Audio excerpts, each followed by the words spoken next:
अकेले 200 सीटों पर किस्मत आजमाएगी कांग्रेस पार्टी। जश्न में डूबे कांग्रेस के कार्यकर्ता। बिहार के पूर्व उप मुख्यमंत्री और राष्ट्रीय दल आरजेडी के नेता तेजस्वी यादव ने 2024 लोकसभा चुनाव के लिए विपक्षी एकता पर जोर देते हुए कांग्रेस पार्टी को सलाह दी है कि वह केवल 200 सीटों पर उम्मीदवार उतारे। बिहार विधानसभा में विपक्ष के नेता तेजस्वी यादव ने सलाह दी है कि कांग्रेस केवल उन 200 सीटों पर लड़े जहां उसका भारतीय जनता पार्टी से सीधा मुकाबला है और बाकी सीटों पर मजबूत क्षेत्रीय दलों को मौका दे। तेजस्वी ने चुनावी रणनीतिकार प्रशांत किशोर पर तंज कसते हुए कहा है कि यदि एजेंसियां चुनाव जितवा सकती थी तो अमीर लोग पार्टियां बनाते और शासन करते।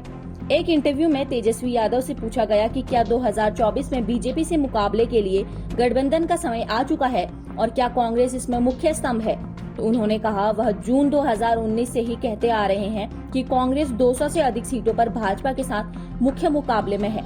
वह उन सीटों पर ही फोकस करे और कम से कम 50% सीटें जीते।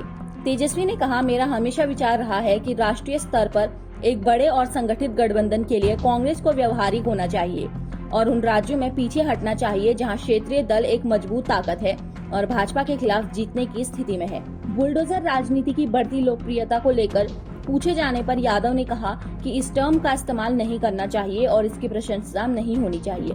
उन्होंने कहा, गरीब, अल्पसंख्यक, दलित और ओबीसी से जुड़े लोगों के घरों और आजीविका पर निर्दयता से बुलडोजर चलाकर बीजेपी न सिर्फ आइडिया ऑफ इंडिया और संविधान को बल्कि भारत की आत्मा को भी कुचल रही है। उन्होंने जोर देकर कहा कि बीजेपी सरकार की ओर से मुसलमानों को लगातार दमन से उन्हें कुछ वोट मिल सकते हैं, लेकिन यह भारत के वर्तमान और भविष्य के लिए अच्छा नहीं है।